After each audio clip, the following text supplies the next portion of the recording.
You ever hear a lock click and realize it's not keeping people out, but keeping you out?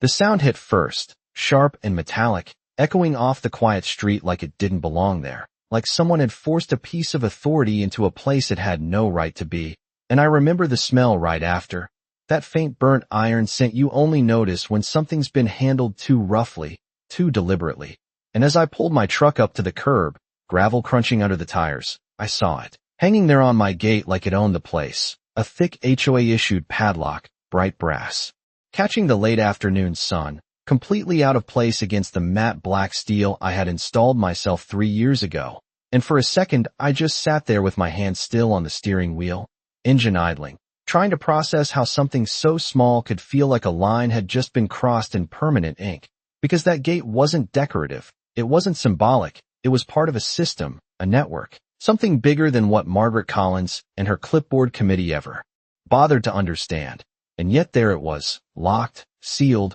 claimed, like they'd decided overnight that access, my access, was now theirs to control. And when I stepped out of the truck, the heat rising off the pavement in slow waves, I could already feel eyes on me, curtains shifting slightly across the street, neighbors pretending not to watch, but absolutely watching. Because Margaret never did anything quietly. No, she staged things, curated them, turned enforcement into performance, and, sure enough, she was standing just a few feet from the gate, arms crossed, posture rigid like she was posing for some invisible audience, her expression calm but rehearsed, the kind of calm that comes from thinking you're backed by rules no one else has read closely enough. And she didn't even greet me, didn't say hello, just nodded toward the lock like it explained everything, like it justified itself, and said, "You've been notified, Ethan," her voice carrying just enough to make sure anyone within earshot caught it. And I remember glancing at the chain threaded through my own gate hinges,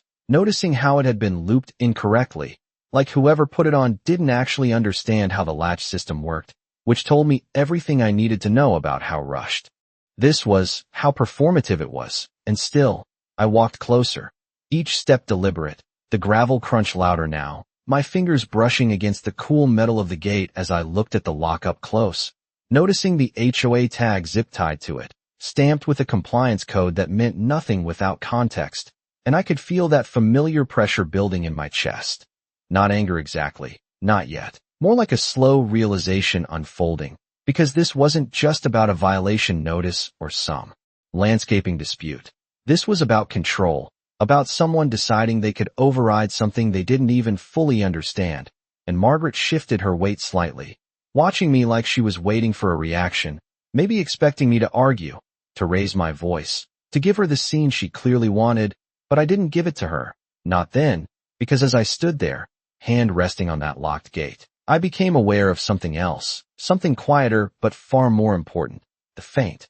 hum beneath the surface, almost imperceptible unless you knew what to listen for, the low electrical vibration running through the access panel mounted just inside the fence, the one she hadn't even looked at, hadn't even acknowledged, because to her, this was just a gate, just a boundary, just a prop in her little demonstration of authority. But to me, it was an entry point into something she had no idea existed. And I finally looked up at her, really looked, taking in the confidence in her stance, the certainty in her eyes, and I realized she truly believed this lock meant she was in control, like she had just redrawn the map of who could go where. And for a brief moment, I almost felt bad, because there's a certain kind of mistake you can't undo once it's been made, especially when it's built on assumptions instead of understanding. And as the late sun dipped just enough to cast longer shadows across the driveway, I reached into my pocket, not to argue, not to protest, but simply to feel the edge of my phone against my palm, steady and familiar. And that's when it clicked for me. Not the lock, but the situation, the imbalance, the oversight so obvious it was almost impressive, because Margaret Collins had just locked the wrong gate, and she didn't even realize what she'd touched. I did not say anything right away, not because I did not have something to say, but because I was already replaying every detail in my head, mapping out exactly where this crossed from annoyance into something far more interesting. And as Margaret stood there waiting, I let the silence stretch just a second longer than she was comfortable with, long enough for her confidence to start filling in the gaps, and she took that as permission to keep going. stepping a little closer to the gate like she on the ground beneath it, pointing at the lock as if it were evidence of something official, something final, and she said, "Until the violation is resolved, access is restricted." Her tone calm but sharpened at the edges, rehearsed enough to sound like policy even though I knew she was quoting something out of context, something she barely understood, and I nodded slowly, not agreeing, just acknowledging that I heard her, while my eyes drifted past her shoulder for a moment, catching the reflection of the access panel in the tinted glass of my truck, that small rectangular box mounted just inside the fence line, the one wired into the backbone of the neighborhood's entry system, the one nobody ever paid attention to because it did not look important unless you knew what it was connected to. And I could feel the weight of my phone still in my hand, not raised, not used, just present, like a reminder that I had options she could not see. And Margaret misread that completely, tilting her head slightly, giving me that tight smile people use when they think they have already won, and she added, "You can contact the board if you want to appeal," like she was offering me a lifeline, like she was being reasonable. And behind her, I noticed one of the neighbors had stepped onto their porch, arms folded, pretending to check their mail while clearly listening to every word, because this was not just enforcement. This was a show, a message to everyone else about what happened if you stepped out of line, and I let out a slow breath, the warm air carrying that same faint metallic scent, and I reached forward, not to break the lock, not to test it, but just to tap it lightly with my knuckle,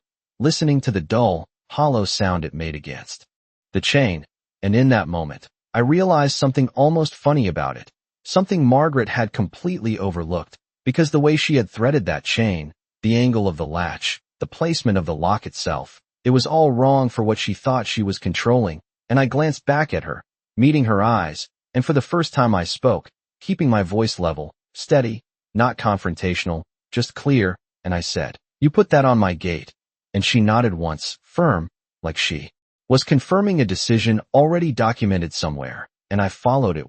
without checking what it actually connects to.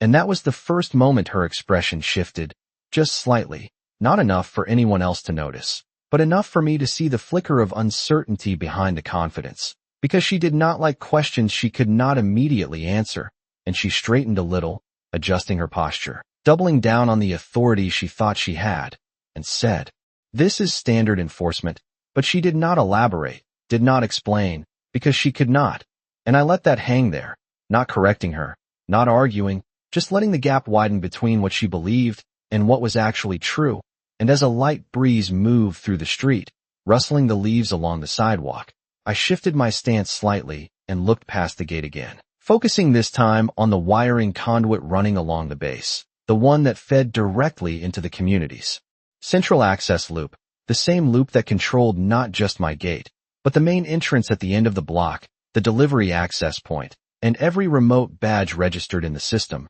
And I could almost see the connections in my mind, like a map lighting up node by node. And it became very clear, very quickly, that this was not going to play out the way Margaret expected, because she was treating this like a simple boundary dispute, like a locked door meant I was stuck on one side of it. And she had no idea that the door she had chosen was not isolated, not independent, but part of something that answered to a completely different level of control. And I slipped my phone fully into my hand now, thumb resting along the edge, not unlocking it yet, not doing anything obvious, just holding it there as I looked back at her one more time, taking in the certainty she was still clinging to. And I almost told her, almost explained it right there, but I stopped myself, because some lessons only make sense when people see the result for themselves. And instead I just gave a small nod, like I was accepting the situation exactly as she presented it. And I took a step back from the gate, the gravel crunching again under my boots, and turned slightly toward my truck,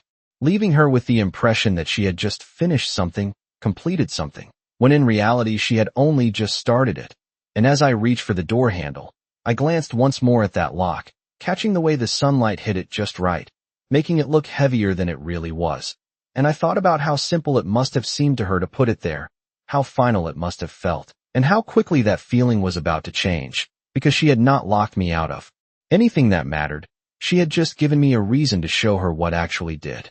By the time I pulled the truck around to the side street, out of Margaret's direct line of sight, the neighborhood had already started to settle back into its usual rhythm, like nothing had happened, like a lock appearing on someone's gate was just another ordinary detail in a place that ran on quiet compliance. And I let the engine idle for a moment before turning it off, listening to the faint ticking sound as it cooled, because I needed that pause, not to calm down, but to think clearly, to line everything up in the right order. And when I stepped out, the air felt different back here, less staged, less performative, just the low hum of distant traffic and the occasional bark of a dog somewhere down the block. And I walked along the side path that ran parallel to my fence, gravel shifting under each step, my eyes tracing the line of the conduit as it disappeared beneath the ground and re-emerged near the utility box mounted against the outer wall, the one that most people assumed was just another electrical panel. But I knew better because I had been there the day it was installed.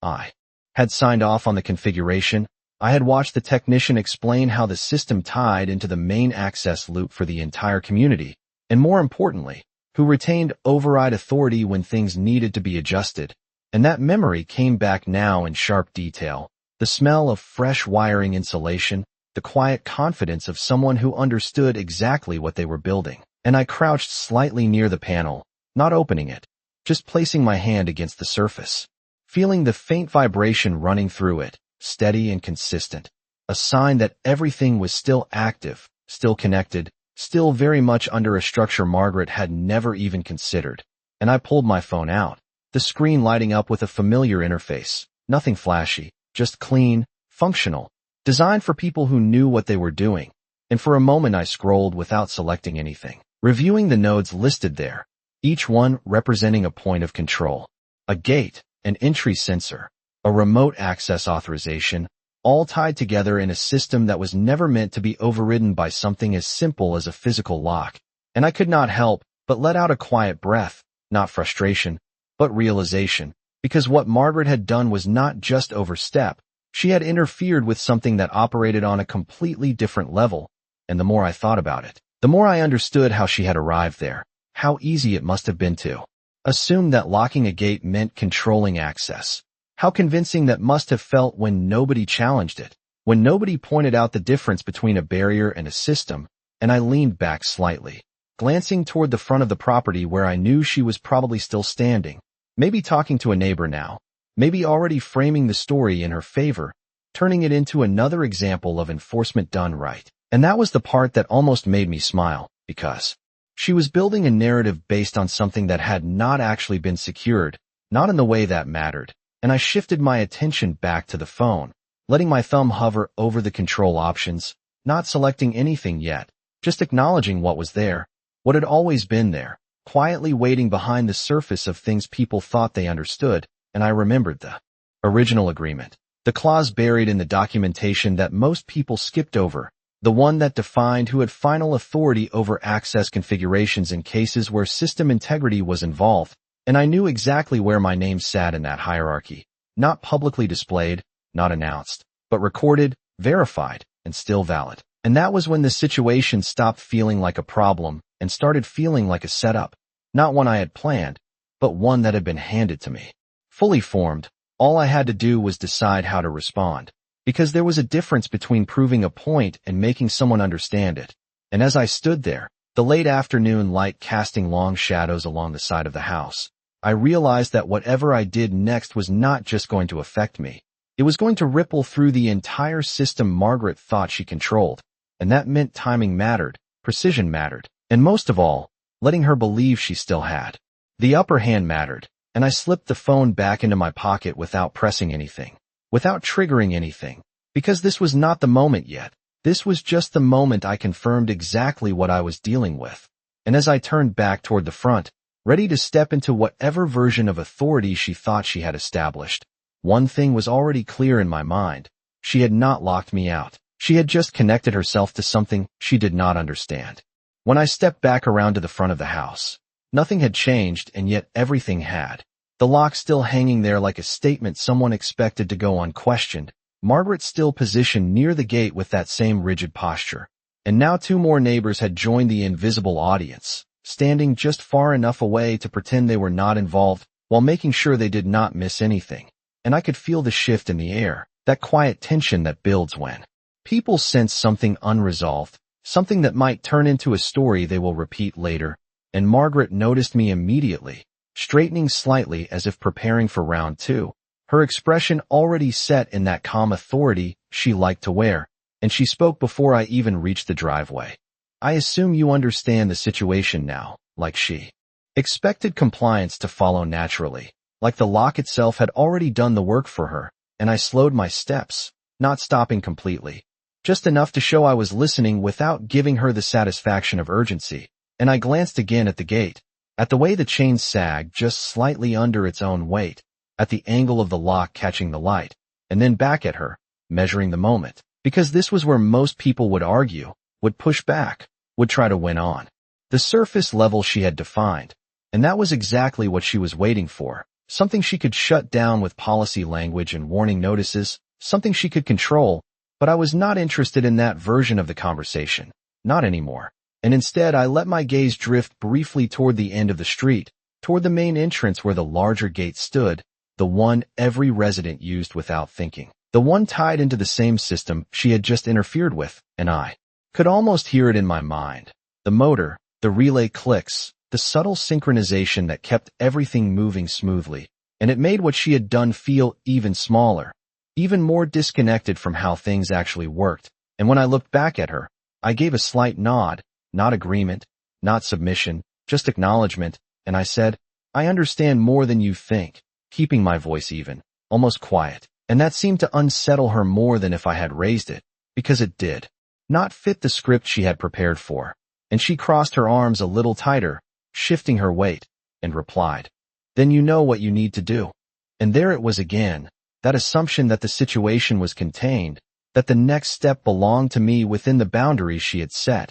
and I let a small pause sit between us, just long enough for the neighbors to lean in slightly, just long enough for her confidence to stretch thin, and I took one more step toward the gate, stopping, just short of it, my hand hovering near the metal but not touching it this time, because I did not need to, and I could feel the phone in my pocket again, not as a tool I was about to use, but as a reminder of something she had not accounted for, something that existed outside her rules entirely, and I said, you might want to double-check your authority on this, not as a threat, not as a warning, just as a statement, and for a split second, her eyes narrowed, that flicker of doubt returning, but she covered it quickly, lifting her chin slightly, and responding, the board has full authority, and I almost smiled at that, not because it was wrong in general, but because it was incomplete. An incomplete authority is the kind that collapses the fastest when tested, and the neighbors shifted again, one of them pretending to scroll on their phone while clearly listening,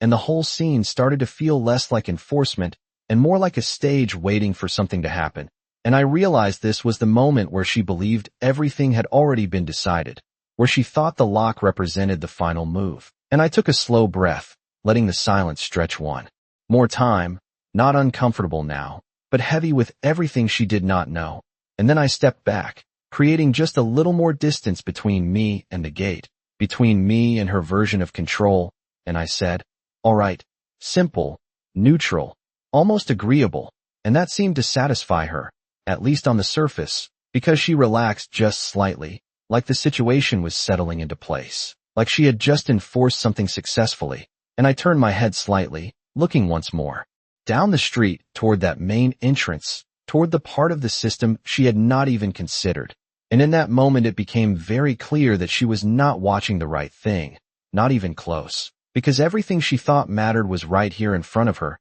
and everything that actually mattered was somewhere else entirely. And as I slipped my hand into my pocket again, feeling the edge of the phone under my fingers, I knew exactly where this was going next. I did not move right away after that, and neither did she, but something in the atmosphere had shifted, subtle but unmistakable, like the moment before a storm when the air feels heavier even if the sky still looks clear, and Margaret seemed to take my calm as compliance, turning slightly toward the neighbors as if to close the scene on her terms, her voice lifting just enough to carry. We have procedures for a reason, she said, and there it was again, that performance, that need to frame everything as order and control, and I could see one of the neighbors nodding faintly, not because they agreed, but because it was easier to accept her version of things than question it, and I let that play out, because it told me exactly how deep her assumption ran, how completely she believed the system worked in one direction only, from her outward, never the other way around. And I took a slow step back toward my truck, not rushed, not hesitant, just deliberate, my boots pressing into the gravel with a steady rhythm. And as I reached the driver's side door, I paused, resting my hand on the handle without opening it, because I wanted one last look at the setup she had created, the lock, the chain, the posture, the audience, all of it forming a picture that looked complete if you did not know what was missing. And I could feel my phone in my pocket again, heavier now, not because of its weight, but because of what it represented. And when I finally pulled it out, I did it casually, like someone checking a message, nothing dramatic, nothing that would draw attention. And I glanced down at the screen, letting it wake fully, the interface appearing exactly as I remembered it, clean lines, organized notes, each labeled in a way that only made sense if you had been part of the original setup. And for a moment I just watched it, not touching anything, just confirming that everything was still live,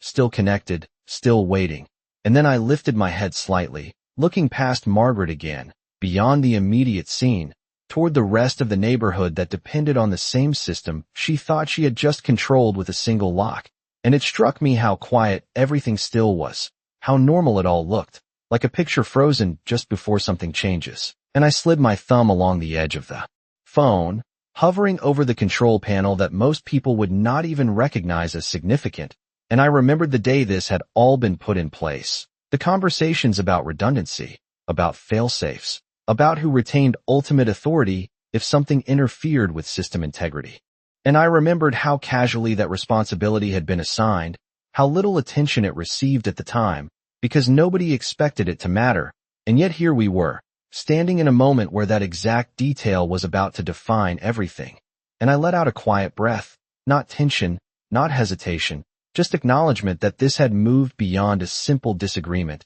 beyond a locked gate or a policy dispute. This was now about clarity, about showing the difference between perceived control and actual control. And I glanced back at Margaret one more time, watching as she adjusted her stance again, clearly satisfied with how things had played out so far, already shifting her attention away from me, already assuming the situation was resolved. And that assumption was the key, because it meant she was no longer watching closely, no longer questioning what might happen next. And I slipped my phone fully into my hand now, my grip steady, my thumb finally settling into place. Not pressing anything yet, just resting there. And I took one small step away from the truck, angling myself so I could see both the gate in front of me and the street beyond, the larger system that tied everything together. And in that moment, everything felt aligned, every detail, every oversight, every assumption leading to a single point of decision. And I realized that what came next was not going to look dramatic.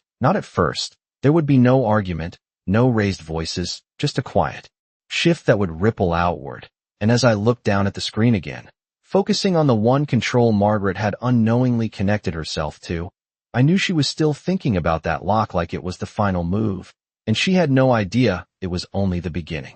My thumb rested there a second longer than necessary, not because I was unsure, but because timing matters more than action when people are watching the wrong thing. And right now, every eye on that street was still locked on the physical gate, on the chain, on the brass padlock that Margaret had turned into a symbol of control. And I could feel that quiet expectation hanging in the air, like everyone was waiting for me to react the way they understood, to argue, to call someone, to try and remove it. But I did none of that, because what they saw was surface level, and what I was about to touch existed underneath all of it. And I finally moved my thumb, just a small motion across the screen, enough to bring up the deeper layer of the system, the part that did not advertise itself, the part that required credentials most people did not even know existed. And the interface shifted subtly, unlocking options that had not been visible a moment ago. And I could feel that familiar sense of alignment, like stepping into a space where everything made sense because it was built to respond to you specifically. And I did not rush it. I let my eyes move across each node again, confirming connections, verifying status, not because I doubted it, but because precision matters when a single action affects more than just one point. And I glanced up briefly, watching Margaret as she spoke quietly with one of the neighbors now, her posture relaxed, her attention drifting away from me completely. And that told me everything I needed to know. She believed the situation was over. She believed the outcome had already been decided. And that belief created the perfect gap. The kind of gap you can only see if you are not standing inside it. And I lowered my gaze back to the screen, focusing on the central control cluster, the one tied directly into the community loop. And I remembered how it had been explained to me years ago, how every access point fed into this single structure, how overrides were designed not to break the system, but to protect it from interference. And I could not help but think about how ironic this was, because what Margaret had done was exactly the kind of interference this system was built to respond to. She had introduced a physical obstruction into a controlled access environment without authorization from the system itself. And that alone shifted the entire context of what I was allowed to do next. And I let out a slow breath, steady and controlled, as my thumb hovered over the command that would initiate that response. And for a brief moment, I considered how this would look from the outside, how it would feel for someone who thought they understood the boundaries of control to suddenly realize those boundaries were not where they thought they were. And I almost hesitated, not out of doubt, but out of awareness, because once this moved forward, there was no quiet way to take it back, not in terms of perception, not in terms of understanding. And I lifted my head one more time, scanning the street, the neighbors, the stillness, the locked gate that had started all of this. And then I looked down again, my focus narrowing completely, the rest of the world fading into the background as the system in my hand became the only thing that mattered. And I made the smallest movement, a single press, precise and deliberate, not dramatic, not forceful, just enough to trigger the command. And for a second, nothing happened, at least not visibly. And that was the part most people would miss, because the real change never announces itself right away. It begins beneath the surface, in signals, in confirmations, in quiet adjustments that ripple outward through connections people do not see. And I watched the screen as the system responded, one note, acknowledging the command, then another, a sequence of confirmations lighting up in a pattern I recognized immediately. And I could feel it now, not physically, but in that same way you sense something shifting in a room before anyone speaks, the entire structure adjusting, recalibrating around a new directive. And I slipped my phone down slightly, not hiding it, just lowering it as I lifted my gaze back toward the street, waiting, because this was not about what I had just done. It was about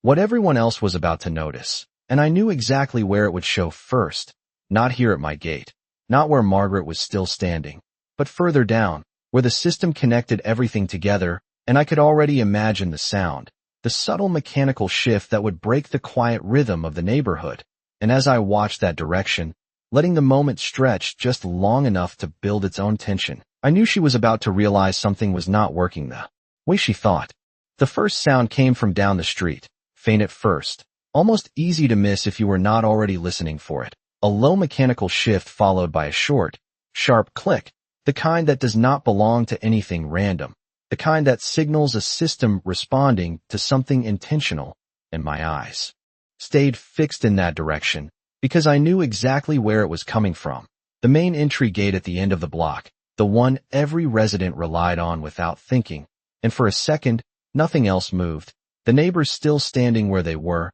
Margaret still mid-sentence with the person beside her, her voice trailing off just slightly as that sound registered in the background, subtle but enough to pull attention away from her. And then it happened again, louder this time. A sequence of clicks followed by the unmistakable hum of a motor engaging, but not opening. Not the smooth glide everyone was used to. This was different, heavier, like something had shifted into a locked state instead of an open one. And I saw it in her posture before she even turned, that brief hesitation, that fraction of a second where confidence gives way to confusion. And she glanced toward the end of the street, her brows tightening just slightly, trying to place the sound, trying to understand why it did not match what she expected. And one of the neighbors turned fully now, no longer pretending, their attention pulled completely away from the scene at my gate. And I remained still, not reacting outwardly, just observing, because this was the moment where perception starts to crack,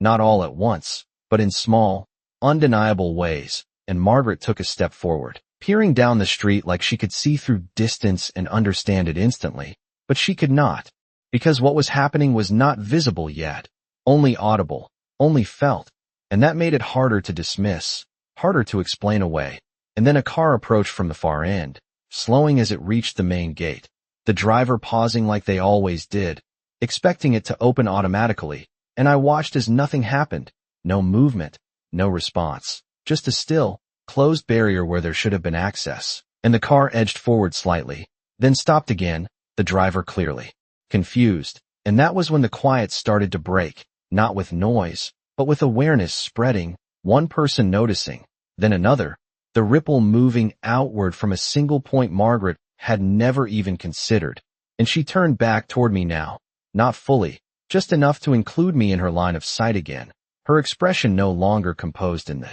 same way. There was something else there now, something searching, and she said, "What is that?" Not accusing. Not yet, just uncertain, and I did not answer right away, because the answer was already unfolding in front of her, and another car pulled up behind the first, then another, each one stopping, each one waiting for a system that was no longer responding the way it always had, and the hum of the gate motor cut off abruptly, replaced by a quiet stillness that felt heavier than before. Like the entire entrance had just gone inactive in a very specific way, and Margaret took another step, this time more quickly, her attention fully drawn away from my gate now, her authority no longer centered where she had placed it. And I could see the shift clearly, the moment where control starts to feel less certain, where assumptions start to unravel, and she looked back at me again, more directly this time, her voice sharper now. "Did you do something?" And there it was, the first real question, not framed as policy, not backed by confidence, just a reaction to something she could not explain. And I met her gaze, calm, steady, not defensive, not aggressive, just present. And I did not need to say anything yet, because the situation was already speaking for itself, the locked gate at my driveway suddenly feeling smaller, less important compared to what was happening at the center of the system. And I shifted my weight slightly, glancing once more toward the main entrance where the line of cars was beginning to grow, the drivers now stepping out, looking around, trying to figure out why nothing was working, and I could feel the balance changing, not dramatically, not loudly, but undeniably. And as Margaret stood there caught between 2 points of control, the one she thought she had, and the one she was just beginning to notice, I knew she was starting to understand that this was not isolated, not contained, and not under her authority anymore. And I could see the realization forming even before she said anything else, because the system had already answered her question in the only way it needed to. Margaret's eyes flicked between me and the end of the street like she was trying to reconcile two completely different realities at once. And for the first time since this started, she did not look like someone delivering orders. She looked like someone trying to understand why they were not being followed. And the shift was subtle but undeniable, because control, real control, does not ask questions, it does not hesitate. And right now she was doing both. And I could hear the voices starting to rise from down the block, not loud, not chaotic, just confused, drivers stepping out of their cars, looking at the gate, pressing remotes that were no longer responding, holding up key cards that suddenly meant nothing. And the longer it went on, the more visible the problem became, not just a single inconvenience, but a system-wide failure from their perspective. And Margaret turned fully toward the main entrance now, her body angling away from me completely, like whatever was happening there had just taken priority over everything she had been trying to enforce here. And I watched as she took a few quick steps down the sidewalk,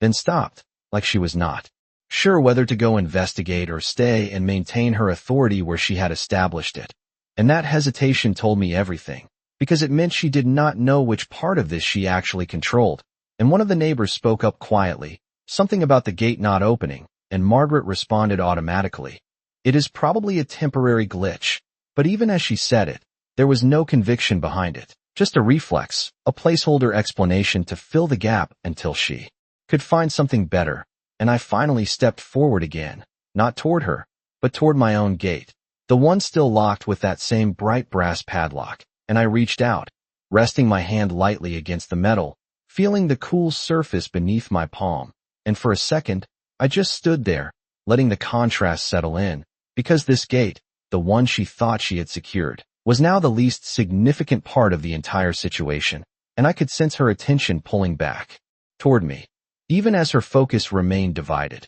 And she turned her head slightly, watching me again, this time with a different kind of awareness, not authority, not confidence, but recognition that something was not aligning the way she expected, and she said my name, just once, Ethan, like she was about to ask something more specific, something she was not ready to say out loud yet. And I looked at her, meeting her gaze without urgency, without pressure, just steady. And I let a small moment pass before I spoke, because timing still mattered, and I said, "You locked access without checking the system." My voice calm, not accusing, just stating what had already happened, and she frowned slightly, her eyes narrowing as she processed that, and for the first time, she did not immediately respond, because there was nothing simple she could say to dismiss it. And behind her, the situation at the main gate continued to unfold, more cars arriving, more confusion building, the quiet order of the neighborhood starting to fracture in a way that could not be ignored, and I could see it now, the realization beginning to take shape in her expression, not fully formed yet, but enough to shift her stance, enough to make her look back toward the entrance again with a different kind of attention, and I took one slow step closer to her, not aggressive, not confrontational, just closing the distance slightly so my voice would carry clearly without needing to rise, and I added, "That lock does not control what you think it controls." And this time she did not interrupt, did not push back, because she was already starting to see it, already connecting the pieces, the locked gate here, the failed access there, the system responding in a way she had not anticipated. And I watched as her shoulders tightened just slightly, her posture no longer relaxed, no longer certain, and for a brief moment, the entire street felt like it was holding its breath, waiting for her to either reassert control or acknowledge what was happening. And she looked at me again, more directly now, her voice lower, more focused. "What did you do?"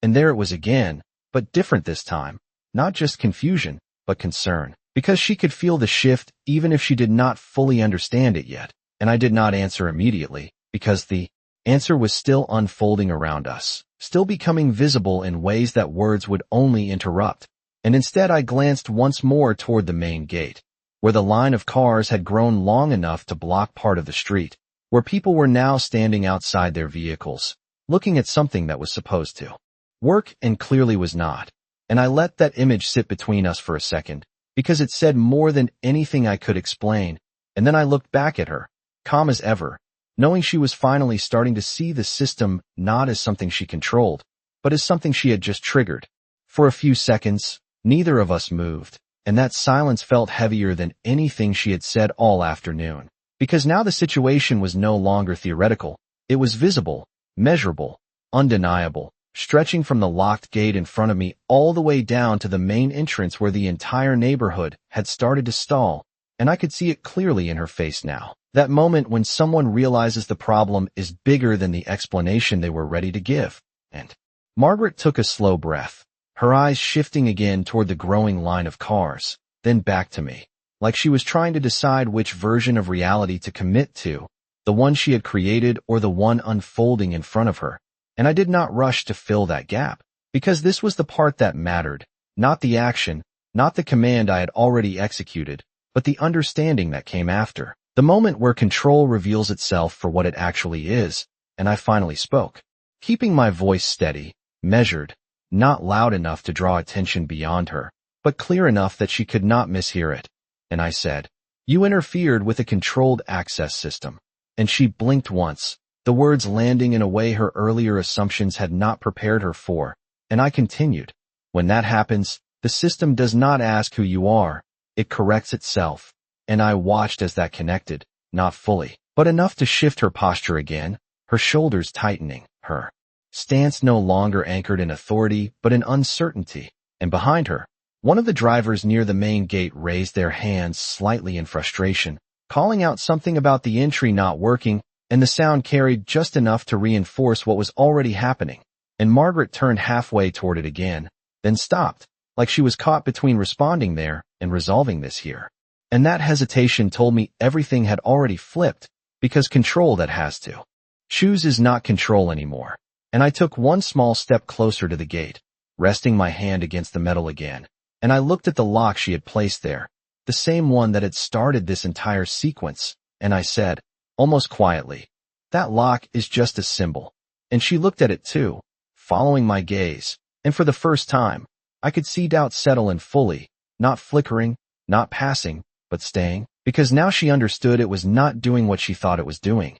and I let a brief pause sit between us before adding, the system is what decides access, and that was the moment it clicked for her, not all at once, but enough that her expression changed in a way it had not before, the certainty gone, replaced by something more careful, more aware, and she looked back at me, her voice lower now, no longer projecting to the neighbors, no longer performing, just asking, how do we fix it? And there it was, the shift from authority to request, from enforcement to dependence, and I did not answer immediately, because the answer was simple, but the understanding behind it needed to land first, and I glanced once more toward the main entrance, where the line of cars had stopped growing but had not moved, where people were waiting, watching, realizing that something had changed in a way they did not expect, and I could feel the weight of that moment settle into the space between us. And then I reached into my pocket again, pulling out my phone, not dramatically, not to show it off, just to use it,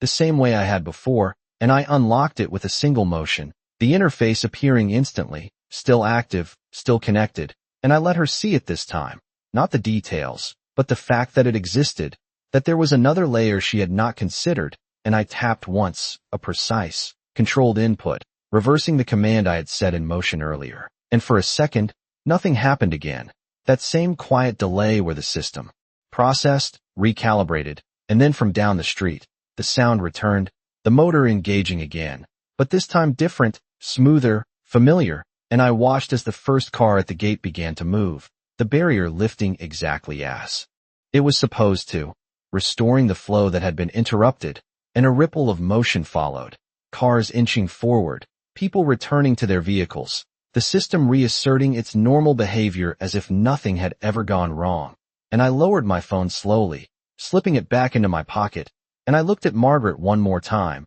her expression now completely different from where it had started, not defeated, not angry, just aware, and I gestured lightly toward the lock on my gate, not touching it, just indicating it, and I said, you can remove that, and she nodded, not immediately, but enough to show she understood, and as the neighborhood settled back into its quiet rhythm, the hum of normal operation replacing the earlier confusion, I stepped back from the gate, giving her the space to act, because the point had already been made, not loudly, not aggressively, but clearly, and as I turned slightly toward my truck again, I could feel the balance had fully shifted, not in a way that needed to be announced, but in a way that would not be forgotten, because some lessons do not need repetition once they are understood, and I knew she would not make that mistake again, not after seeing what actually controlled access here, and as I reached for the door handle, the late afternoon light catching the edge of the metal one last time, I knew this was never about the lock in the first place.